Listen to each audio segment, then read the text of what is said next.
జీవితంలో మీరు ఎన్నో కోరుకుని ఉంటారు. వాటిలో కొన్నైనా సంపాదించి ఉంటారు. కొందరు అన్నిటినీ నెరవేర్చుకుని ఉంటారు. అంటే మీ వద్ద ఉన్న డబ్బు, అధికారం, మీ వాళ్ళ సహకారం ఇవన్నీ మీ కోరికల్ని తీర్చి ఉంటాయని అనుకుందాం. వాటితో మీ జీవితం అయిపోయినట్ట? ఇక ఏమీ అక్కర్లేదా? మీకు సంతోషమేనా? ఇక వేరే ఏ కోరిక లేనట్టేనా? ఇల్లు, కారు, ఉద్యోగం, వ్యాపారం, పెళ్లి, విహారయాత్రలు మీరనుకున్నట్టుగా అమిరిపోయాయని అనుకుందాం. ఇక ఖాళీయేనా?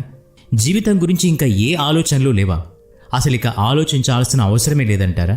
ఇవన్నీ మా ప్రశ్నలు కాదు, తెలుసుకుందామని ఆసక్తి. జీవితానికి ఇదేనా ప్రయోజనం? వేరేది లేదా? ఉంటే ఏమిటి, లేకపోతే ఎందుకని లేదు? కుతూహలం. అవును, ఈ కుతూహలం మనిషిని నిలవనివ్వదు.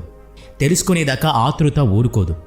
జీవితం అంటే జిజ్ఞాస, అంతులేని ఆసక్తి కాదంటారా? కేవలంగా ఆలోచించడమే కాదు, పాజిటివ్గా ఉండటం కూడా నేర్చుకోవాలి.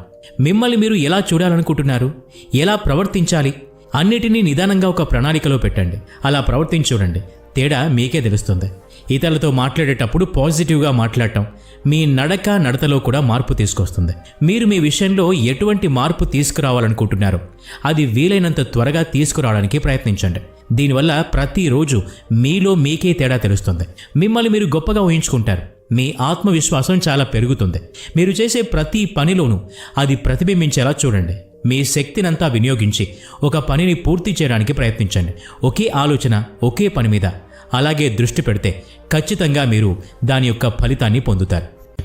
ఈ వీడియో నచ్చినట్లయితే లైక్ చేయండి, షేర్ చేయండి.